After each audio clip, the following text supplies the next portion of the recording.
So good afternoon everybody, myself Acharya Vishvendra. Let's discuss some of the graphs based on kmax and lambda. So we have discussed that kmax is E minus phi naught. So kmax is h nu minus phi naught, which gives kmax is hc by lambda minus phi naught. Now if we draw graph between kmax and lambda, we can say that as lambda tends to 0, kmax will tends to infinity, and at lambda is equal to lambda naught, kmax is 0. So obviously graph will be rectangular hyperbola like this, and it will be having the coordinates as shown. Now suppose there are two graphs. So as we can see in the graph, lambda naught for B is greater than that of A, which means work function will be in the inverse order, and similarly the threshold frequencies. So in this way we can solve this question. Now there is one important note that threshold wavelength of a metal lies in visible light, then photoelectric effect is possible with UV, X-ray, gamma ray, but not possible with infra, micro and radio because of the frequencies. As we know that for photoelectric effect, energy of the EM wave should be greater than the threshold frequency. So visible light, if we observe the pattern of electromagnetic waves, it is visible infrared, it's radio waves, microwaves, infrared, light, UV, X-ray, gamma rays. So as we move downwards from light, then all the EM waves which lies down, which are just below the light, which includes UV ray, X-ray and gamma ray, can cause photoelectric emission, but that EM wave which lies above the light, visible light itself, will be unable to do the photoelectric effect. Next observation is that if a photon of energy equal to the work function is incident on a metal surface, then kmax will be 0, and if frequency of threshold or wavelength, then also kmax will be 0. It's very clear from the photoelectric equation. Then another concept is that of stopping potential. It is observed that when photocurrent can be made 0, if we apply a certain minimum potential in such a way that collector is negative with respect to the emitter, so that is called the stopping potential. So we can say that stopping potential is equal to the magnitude of K max is equal to E into magnitude of stopping potential. In that way we can calculate the potential difference. Suppose that this is the emitter and this is the collector, and you incident certain photons here, as an impact of which photoelectrons are emitted. We assume that here voltage is 0 volt and here voltage is minus V0 volt. So the increase in potential energy is going to be this. So if this increase in potential energy is greater than the Kmax, then we can say that all the kinetic energy will be utilized as work done against the electric field, or simply it will be stored as potential energy. So if the potential energy difference is greater than Kmax, then it will be impossible for electrons to reach over there. So we can say that EV0 is greater than Kmax. So V0 greater than Kmax by E, and that Kmax by E we refer to as the magnitude of the stopping voltage or the stopping potential. So in this way we can calculate that stopping potential has a magnitude Kmax by E, and its polarity says that the collector is negative with respect to the emitter. Now if we calculate the graph between stopping potential and Kmax, graph will be a straight line. If the angle is theta, then we have tan theta is Vs upon Kmax. So we can say that tan theta is equal to 1 by E, which is again a constant.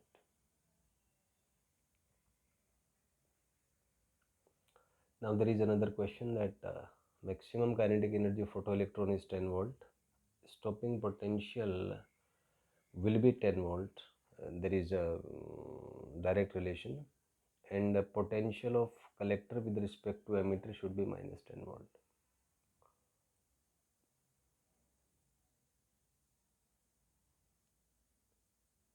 Now graph between stopping potential and frequency. So Kmax is E minus phi naught, Kmax is h nu minus phi naught, and we say Kmax is EVS. So EVS is h nu minus phi naught. So Vs is h nu by E minus phi naught by E. So Vs is h by E into V minus phi naught by E. So comparing the equation, we have the graph of stopping potential like this. And if we have tan theta, then tan theta is equal to slope, which is h by e over here, or theta is tan inverse of h by e. Now if stopping potential is 0, then we have frequency is phi naught by h, which is lambda naught. So that means stopping potential is 0 at threshold frequency. The graphs will be like this. So if we have the graph for two different metals A and B, then obviously this metal will be having larger threshold frequency. That means larger work function, but the smaller threshold wavelength. So in this way we can draw the graphs between them. Now there exists a graph between stopping potential versus 1 by lambda naught. So if we compare with 1 by lambda naught, the relation will be Vs is hc by e into 1 by lambda minus phi naught by e. Here slope will be hc by e and intercept will be minus phi naught by e. So if we draw graph, the graph will be a straight line having slope angle theta, intercept minus phi naught by e. However, if we draw graph between two different metals A and B, then we can say that angles will be equal, as they are equal to hc by e, which is a constant for all the colors. Then obviously work function for B is greater than work function for A, and threshold frequency, because they are directly proportional, for B is greater than that of A, but threshold wavelength will follow the inverse order. So in this way you can solve these questions. At last we have graph between stopping potential and 1 by lambda. So the relation is gonna be this, and we can use the intercepts of the graph, that when lambda is 0, V naught will tend to infinity, and at lambda is equal to lambda naught, stopping potential will tend to be 0. So graph will be like this, rectangular hyperbola, and that point will correspond to the threshold wavelength. If we have two different graphs, then we can say that from the graph that threshold wavelength for B is greater than that of A. That means work function for B will be less than that of A, and that means threshold frequency for B will be less than that of A. Now let's start with another question based on the concepts of stopping potential and lambda. So we need to draw, find threshold wavelength for P. So obviously it is 3000 angstrom as given in the graph. Threshold wavelength of Q, it is 2000 angstrom as given in the graph.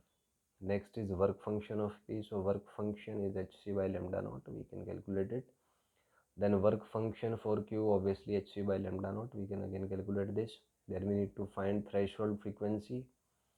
So frequency is equal to phi naught by h. We can find it. Then again for Q we can find it. Then again we need to find which metal has larger threshold wavelength. So as it is evident from the graph, metal P has larger threshold wavelength. So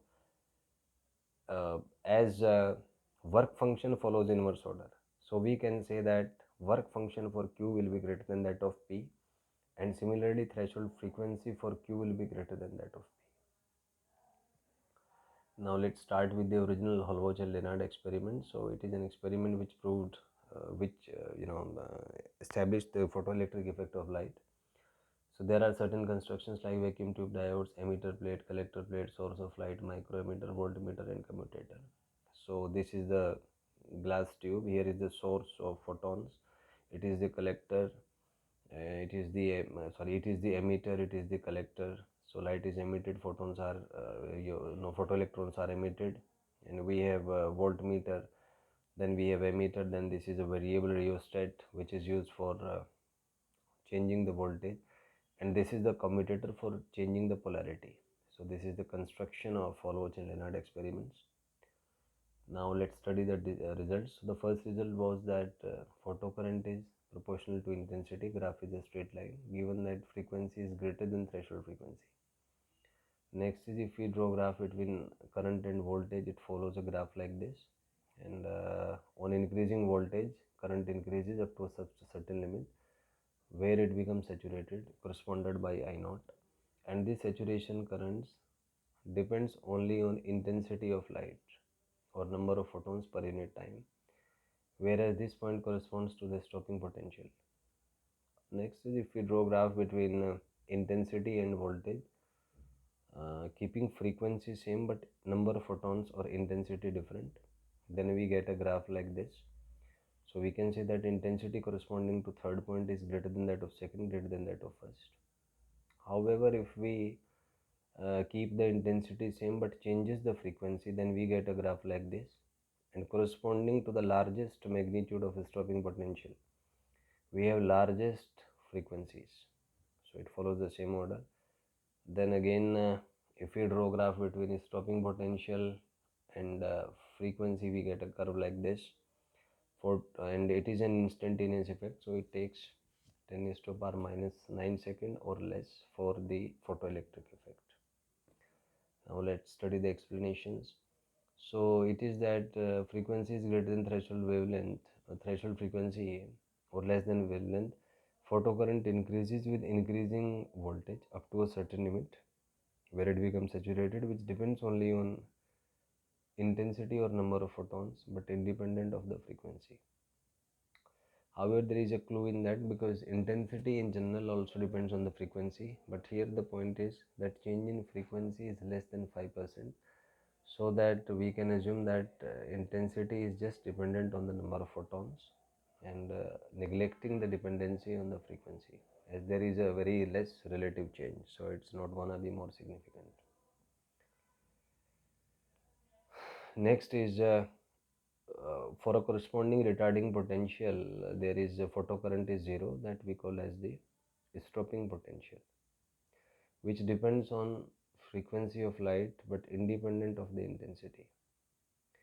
Now if we change the intensity with frequency remaining same, then stopping potential will remain the same, but saturation current will change and it will be greatest corresponding to the largest intensity.